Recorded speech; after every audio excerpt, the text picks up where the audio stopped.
तो चलिए दोस्तों, अपने कल्पना के घोड़े को दौड़ाने के लिए तैयार हो जाइए।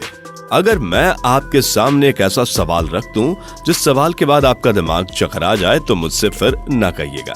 जी हाँ, अगर मैं आपसे कहूं कि अगर ऐसा हो जाए कि हमारा सूर्य एक झुंड में टूट जाए या हमारा सूर्य टूटकर कई सूर्य में बदल जाए तो फिर क्या होगा? क्या आप सोच सकते हैं कि ऐसा क्या होगा? वैसे आपको बता दूं कि ये कोई ऐसी बात मैं नहीं कर रहा हूं जो यूनिवर्स में हुआ ही नहीं। हमारे स्पेस में ऐसे कई जोन्स हैं, ऐसे कई गैलेक्सीज हैं जहां 2-2 या 3-3 तारे हैं और वो हमारे हैबिटेबल जोन में है। तो ये कोई दुर्लभ नहीं है। अगर ऐसा हो जाए तो फिर क्या होगा? चलिए हम आपको थोड़ा और आगे लेके जाते हैं और वैज्ञानिकों के इस दावे के बारे में बात करते हैं। वैज्ञानिकों ने दावा किया है कि कुछ हजार साल पहले हमारे सन का भी एक जुड़वा तारा था। जी हाँ, और ये तारा ठीक हमारे सन की तरह था। इसका नाम था नेमेसिस। जी हाँ, सन का साथी तारा। और भले ही ये बाद में विलुप्त हो गया, लेकिन अभी भी ऐसे वैज्ञानिक मानते हैं कि ये कहीं ना कहीं है। और कभी कभी यानी कि 27 मिलियन साल के बाद पृथ्वी एक बार उसके बहुत करीब आती है। वैसे आपको मैं बता दूं कि अगर हम इसकी बात करें और ढूंढें तो वैज्ञानिकों के अनुमान के अनुसार ये 1.5 लाइट ईयर्स दूर हो सकता है। ये आपको करीब लग रहा होगा, लेकिन ये 9 ट्रिलियन मील दूर है।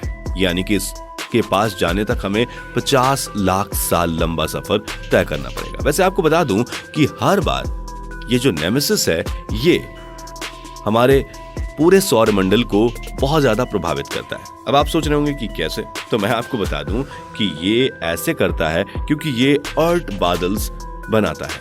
और अगर वैज्ञानिकों की शोध की बात करें तो वैज्ञानिक ये मानते हैं कि ये अर्थ क्लाउड ही धूमकेतु बनाते हैं। जी हाँ, वो धूमकेतु जो हमारे पृथ्वी के आसपास से गुजरते रहते हैं और जब भी एक धूमकेतु की न्यूज आती है तो हम घबरा जाते हैं कि कहीं ये हमारे पर्यावरण में दाखिल ना हो जाए। वैसे चलो हम जरा आगे बढ़ते हैं और बात करते हैं कि अगर सूर्य कई हिस्सों में टूट जाए और वो कई तारों में बदल जाए तो फिर क्या होगा?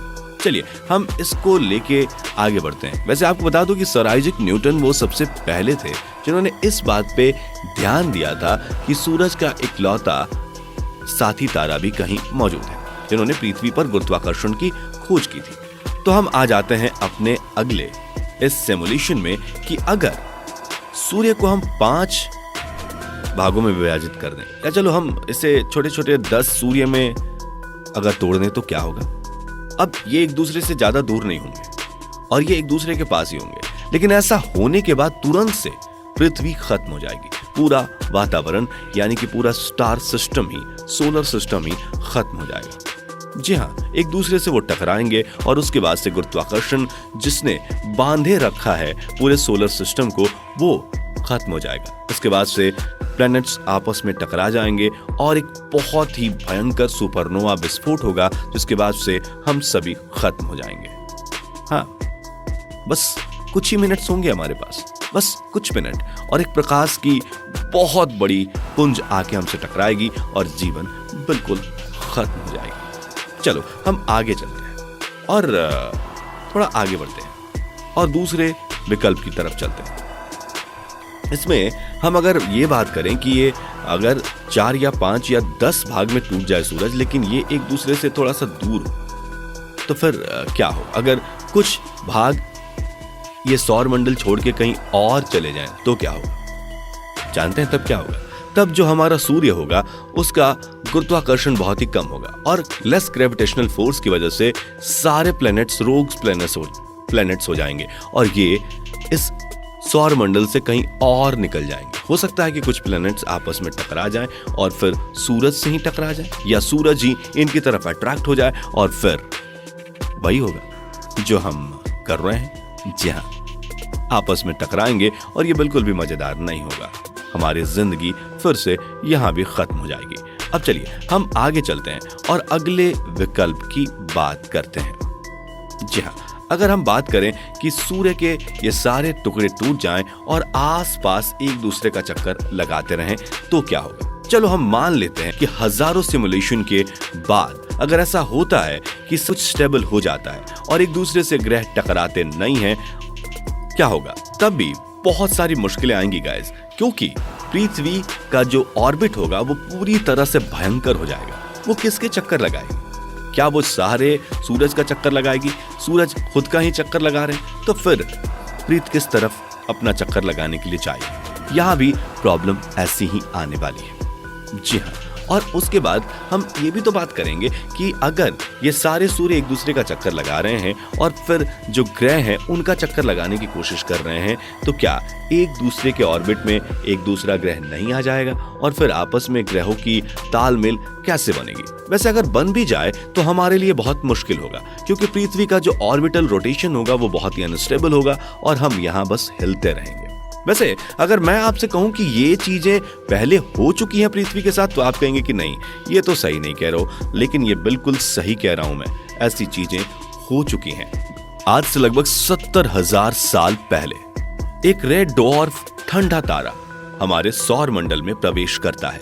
आपको जानकर हैरानी होगी कि उस वक्त हम इंसान के होमो सेपियंस पूर्वज थे यहीं, और उन्होंने अपने आंखों के सामने देखा इस सौर मंडल में एक दूसरे ठंडे रेड डॉर्फ तारे को यहां घुसते हुए। वैसे इसको मैं ठंडा इसलिए कह रहा हूं क्योंकि ये ठंडा 14,000 डिग्री फ़ारेनहाइट के तापमान का था, जिसका नाम सूरज है।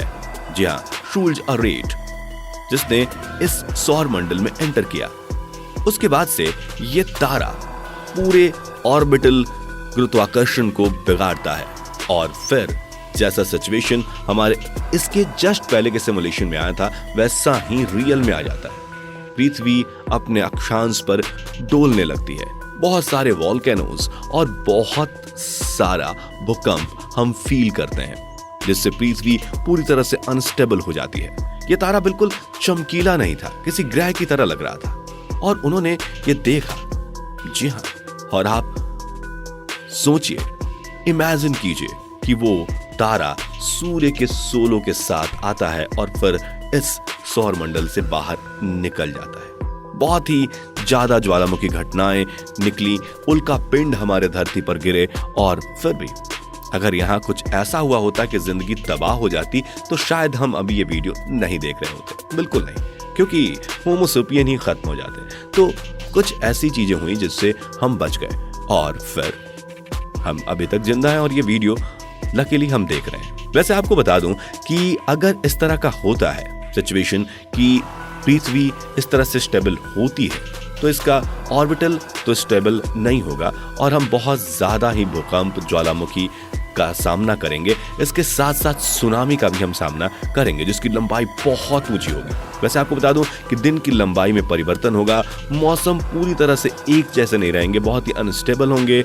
और इसके साथ साथ गुरुत्वाकर्षण का भी परिवर्तन होगा। जी हाँ, हम कभी नहीं जान पाएंगे कि कब मौसम में सर्दी होगी, कब गर्मी होगी, कब बारिश होगी, और हमारे लिए ये यहाँ रहना बहुत ही मुश्किल हो जाएगा। हो सकता है कि हम तेज धूप में सोएं और रातों को जाग के काम करें।